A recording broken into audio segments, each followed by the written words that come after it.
నమస్తే 42% రిజర్వేషన్ కి సంబంధించి కాంగ్రెస్ పార్టీ ఆర్డినెన్స్ తెచ్చి స్థానిక సంస్థల ఎలక్షన్లో రిజర్వేషన్లు కల్పిస్తామని చెప్పి మాట్లాడుతూ ఉన్నది. దీని విషయంలో బీసీలందరూ కూడా చట్టబద్ధత కల్పించిన తర్వాతే స్థానిక సంస్థల ఎలక్షన్లకు పోవాలని చెప్పి ఈరోజు ఒక మహాధరణ కార్యక్రమాన్ని నిర్వహించడం జరిగింది. ప్రస్తుతం మనతో పాటు దీని మీద మాట్లాడడానికి మాజీ ఎమ్మెల్యే బొల్ల మల్లయ్య యాదవ్ ఉన్నారు. మాట్లాడే ప్రయత్నం చేద్దాం. అన్న, ఎట్లా చూస్తారన్న ఆర్డినెన్స్ తెచ్చి మేము అమలు చేస్తామని చెప్పి మాట్లాడుతున్నది? గతంలో ఏ పార్టీలు కూడా ఆ బీసీలకు న్యాయం చేసే దిశగా ఇలాంటి కనీసం ఆర్డినెన్స్లు కూడా తెలియదు. ఈ రోజు కావాలని రాజకీయం చేస్తా ఉన్నారు అని చెప్పి మాట్లాడుతూ ఉన్నారు.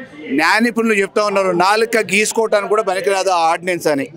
ఇదే కాంగ్రెస్ పాలిత రాష్ట్రాలలో ఈ ఆర్డినెన్స్ల పేరు మీద తీసుకొచ్చిన కాడ ఎక్కడ ఎన్నికలు ఆర్డినెన్స్ ప్రకారం నిర్వహించలేకపోయారు. ఈరోజు డొంక తిరుగుడు వద్దు, మీరు ఇచ్చిన మాటని నెరవేర్చాలా, మీరు ఇచ్చిన హామీని నిలబెట్టుకోవాలా. దానికోసం అవసరం అనుకుంటే మీరు పోరాటం చేయండి, కార్యాచరణ చేయండి, మేము మీతో ప్రయాణం చేయడానికి సిద్ధం. 42% చట్టభద్రత బీసీలకు ఇచ్చిన తర్వాతనే ఎన్నికలు నిర్వహించాలి, లేకపోతే నీకు చేత కాదని చెప్పేసి అసమర్థుడు అని ఒప్పుకోవాలి. అంటే ఆల్రెడీ ఇచ్చిన మాట నిలబెట్టుకోవడం కోసం బీసీల తరఫున ఢిల్లీలో ధర్నాలో పాల్గొన్నాను. ఆ తర్వాత అసెంబ్లీలో చట్టం చేసి ఇప్పుడు రాష్ట్రపతి చేతుల్లో ఉంది, కేంద్రం చేతుల్లో ఉన్నది. ఇప్పుడు మన ప్రభుత్వం చేతుల్లో ఏం లేదని చెప్పి మాట్లాడుతూ ఉన్నారు. కేంద్ర ఆధీనంలోనో కేంద్ర పరిధిలోనో కేంద్రం అనుమతి మేరకు ఇచ్చే పనులను నువ్వెట్లు ఇచ్చినావు హామీలు? నీకు చేత కాదని చెప్పి తెలిసిన తర్వాత ఎవరిని మోసం చేయడానికి హామీలు ఇచ్చినావు? కేంద్రంతో పోరాటం చేయాలి. కేంద్రమే అనుమతించి కేంద్రమే నీకు మామూలుగా 9వ షెడ్యూల్లో పెట్టాలని చెప్పేసి విషయం తెలిసినప్పుడు ఎవరిని మభ్యపెట్టడానికి మామూలుగా ఆ రోజు హామీ ఇచ్చినావు. హామీ ఇచ్చిన మాట మేరకు ఈరోజు సాధించి తీసుకురావాల్సిన బాధ్యత అతనికే ఉంది. అయితే ఇప్పుడు 9th షెడ్యూల్లో పెట్టాల్సినటువంటి అవసరం ఉంటేనే, అంటే పెడితేనే అది నిలబడుతుంది అని తెలియక కాంగ్రెస్ పార్టీ హామీలు ఇచ్చిందంటారా? ఏం చెప్తారు అసలు? అరే, లక్షలాది కోట్లాది మందిని మోసం చేయడానికి ఎన్నికల మీద పేరు మీద హామీలు ఇవ్వగానే సరిపోదు కదా, మాటను నిలబెట్టుకోవాలి కదా. ఆ మాటను నిలబెట్టుకునే బాధ్యత రేవంత్ రెడ్డిది. డెఫినెట్గా చరిత్రలో నిలిచిపోయే విధంగా సాహసోపేత నిర్ణయం అని చెప్పి సంబరాలు చేసుకుంటున్న కాంగ్రెస్ నాయకులు 42% రిజర్వేషన్ ఇవ్వాల్సిందే.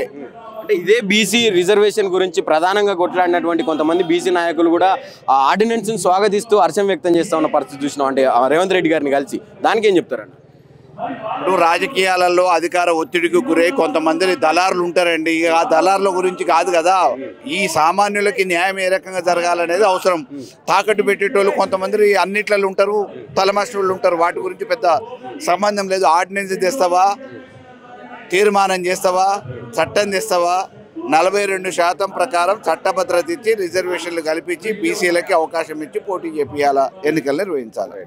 అన్న, చెప్పండి, ఇప్పుడు 42% రిజర్వేషన్ కి సంబంధించి ఆర్డినెన్స్ తెస్తాం, బీసీలకు న్యాయం చేస్తాం స్థానిక సంస్థల ఎలక్షన్లు అని చెప్పి మాట్లాడుతూ ఉన్నారు. ఏం చెప్తారు? అది 100% వాళ్ళు చేసే ఉద్దేశం వాళ్ళకి లేదండి. ఎందుకంటే ఆర్డినెన్స్ ద్వారా ఇప్పటివరకు ఎక్కడైనా ఏ రాష్ట్రంలో కానీ ఎన్నికలు నిర్వహించినట్టు ఎవరికైనా ఇక్కడ గతిత్ర ఎక్కడ లేదు. ఆర్డినెన్స్ ద్వారా అది అమలు కాదు. కేవలం ఈ స్థానిక సంస్థల్ని అంటే ఏదో విధంగా దాటవేసి బీసీలను మోసం చేయడం కోసమే వాళ్ళు ఖచ్చితంగా చేస్తున్నటువంటి కార్యక్రమం.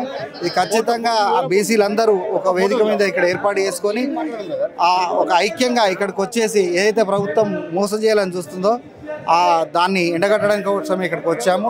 ఆర్డినెన్స్ ద్వారా ఎట్టి పరిస్థితుల్లో అది అమలు కాదు. చట్టసభల ద్వారా చట్టం చేస్తేనే అది అమలు అవుతుంది తప్పితే వేరే విధంగా కాదు అని చెప్పేసి చట్టసభలో సభలు నిర్వహించేసి చట్టం తేవాలని చేసి దానికోసమే ఇక్కడికి వచ్చేసి మేమందరం సమావేశం నిర్వహించడం జరుగుతుంది. అంటే ఇప్పుడు అసెంబ్లీలో తీర్మానం చేసినాం, కేంద్రానికి పంపించినాం, రాష్ట్రపతి చేతుల్లో ఉంది. ఇప్పుడు తెలంగాణ రాష్ట్రం చేతుల్లో ఏం లేదని చెప్పి మాట్లాడుతూ ఉన్నారు. మా ప్రభుత్వంలో చేసేది చేసినాం అని చెప్పి మాట్లాడుతూ ఉన్నారు. దానికి ఏం సమాధానం? వాళ్ళు అంటే ఏదో అంటే నామకే వాస్తేలాగా చేసినట్టుంది. సీరియస్నెస్ అయితే ఏమీ లేదు. అంటే సుప్రీంకోర్టులో స్పష్టంగా క్లియర్గా తెలియజేసింది. దీని మీద ఖచ్చితంగా ప్రభుత్వం అనేటువంటి బీసీలను మోసం చేయడం కోసం జరుపుతుంది తప్పితే వేరే విధంగా కాదు.